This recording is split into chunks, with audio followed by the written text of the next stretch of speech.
Weather alert. High wind warning around current location.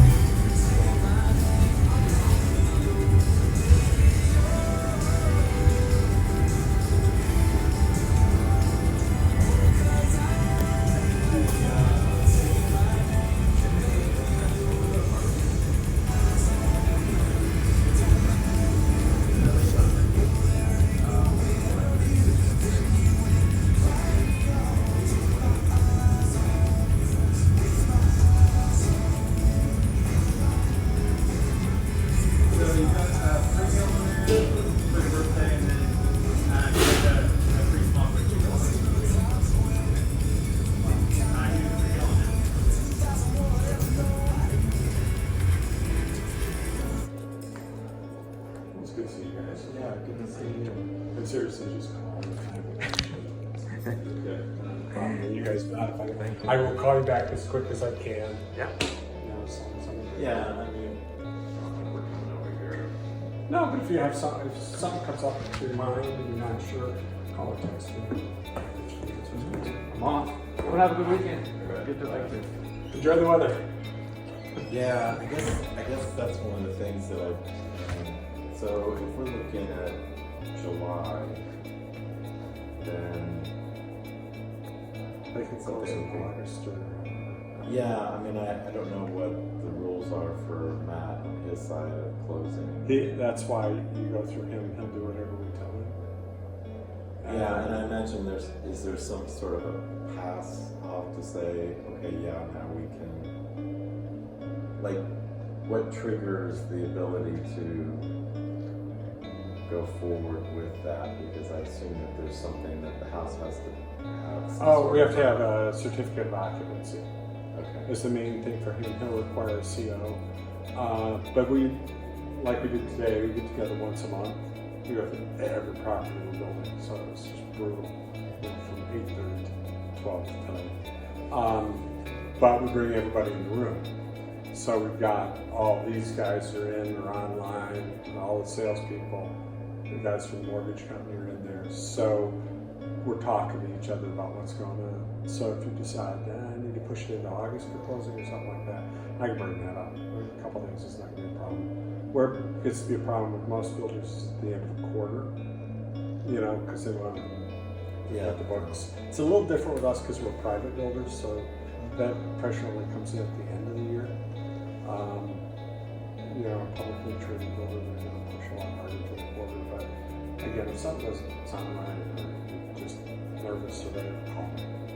Yeah, I mean, my thing is I just don't want to have 2 months of, I want to overlap. I with some overlap. I just don't want it to be a big. Yeah, and right now it looks like we're going that way. We're heading into spring. Who knows? I mean, good news is they got your foundation in, and it'll go reasonably fast, but we don't know that we won't get crappy weather and delay these guys. I can't imagine it's not going to get cold again. No, my wife always says it'll snow in April. And she just is convinced after living in Chicago for 20 years. We are moving really quick. What does tend to happen is when the construction crews are here, it's easy for them to walk across the street and work on something. And so that's all good. I think, like you said the other day, I think you're ahead of the game because you locked in your price before. What if we're going to have tariffs or not? And how will that affect it? I don't know. But well, that's my thing is I don't know, where do you guys get your wood? Do you get it from Canada or is it? That's a good question. They haven't brought anything up to us, but they haven't said anything about, oh guys, we're good. No. But what this company was formed in 1980. One of the reasons I'm a little more comfortable, they survived all those economic downturns. So that's about when I started in 81. So I had 6 economic downturns and a pandemic. And what they've always been is very conservative through, we actually grew in 2008 when most builders didn't because we had a cash position. Fisher Homes, that's an opportunity. I gotta imagine they're not just going, I wonder what's going on today, that they're ready for that. But as far as you're concerned, the contract is locked in. None of that could change. Now, future homeowners, maybe. They haven't said anything to us. nor would they, because I would just like panic everybody. And then because I was in that banking world for so long, I guess I read it differently. Wait and see. I think it's the stupidest thing we're doing right now. But Well, I mean, it's causing the chaos because it's like people don't know what to do. They stop, and then it's not like you can switch things on. well, and I think it's so. It's like my oldest son called and said, "Okay, should I be moving my money around my phone?" Okay, I said, "You're 35. Leave me alone." I said, "Things are gonna change, but just wait and see because it's happening at such a lightning speed." It's kind of goes, in the morning it's this, in the evening it's that. By the end of the week, it could be something else. I said, my feeling is that people are going to get exhausted with it, and they're going to pull the rug out from under that whole thing. I could be Yeah, my concern is because I'm at that age, right. I know. I'm right you there. know, where I'm like, okay, I can't afford to lose a ton Yeah. of money when I'm looking to try to. It was a good day today so far, though. Yeah, actually, I think that. I try not to look at it every day. You hang in there to make sure you don't look at it every day. We'll take him out for drinks. Yeah, and this is Yeah. good that he's got a job now. So. Yeah. Celebrate.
Texas toppling over north of Interstate 40.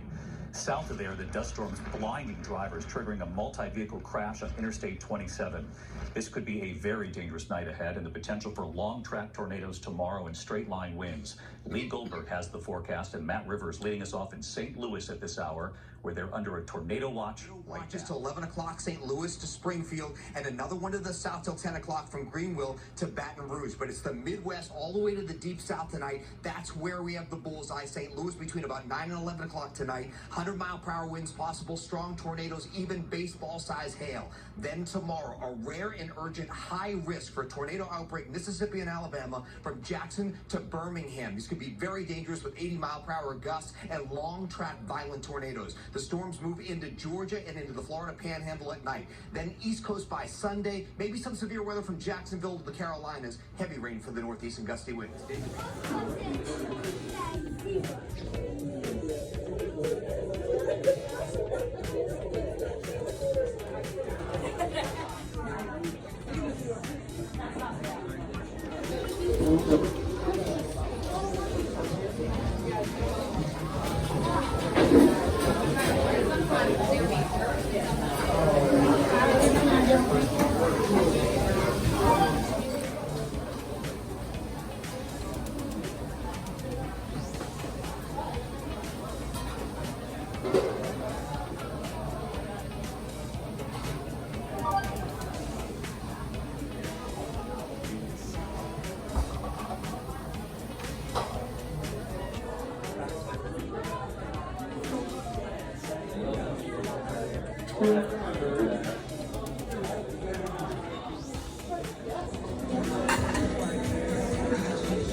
Yes, so at 12 weeks there, that check is going to come here and there, that check is there. That way just make sure that takes longer.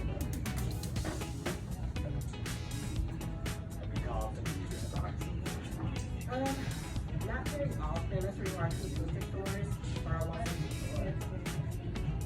I can show you at the computer. It's not a couple.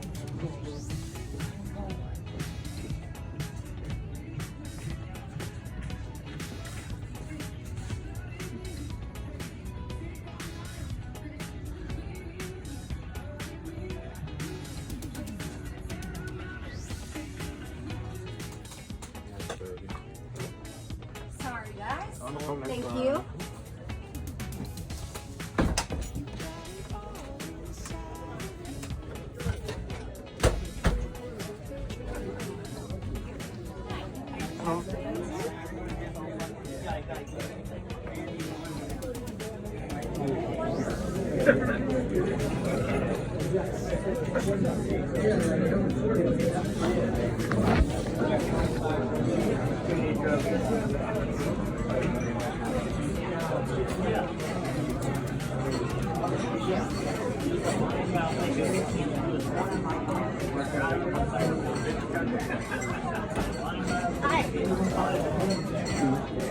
Thank you. Plenty of fucking money.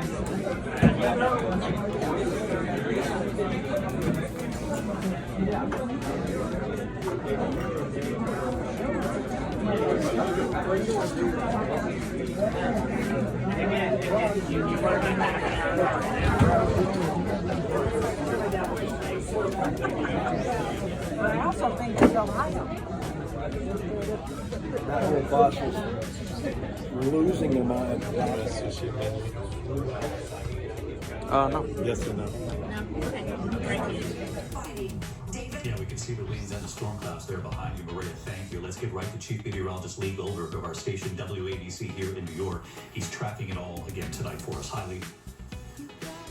Hey David, severe weather right now in Chicago. Severe thunderstorm warnings and a tornado warning just south of the city, just west of Gary, Indiana. If you're aligned at the storm, please take cover and get to a place of safety. Tornado watches extend down through Indiana into Kentucky till late this evening. Part of the storm bringing blizzard warnings to the Midwest and the fire danger and the high winds to the plains. The storm moves eastward and severe weather turns to snow tomorrow morning. It's snowing all the way up to Green Bay, but it'll be snowing into Chicago tomorrow morning, and then cold winds behind it. Heavy rain will move eastward and reach the I-95 corridor by tomorrow evening. Maybe a half an inch of snow and big winds behind that in the Northeast on Friday. David?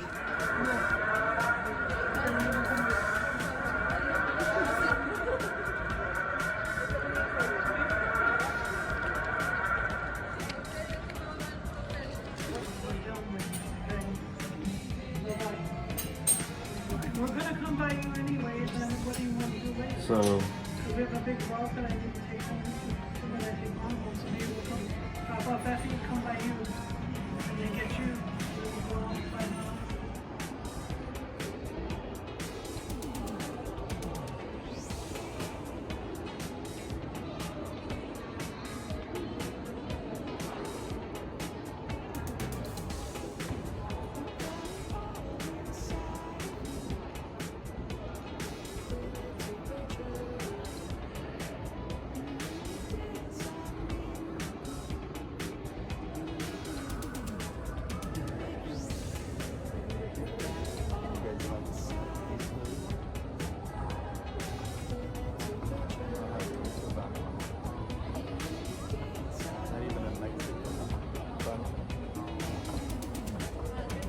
You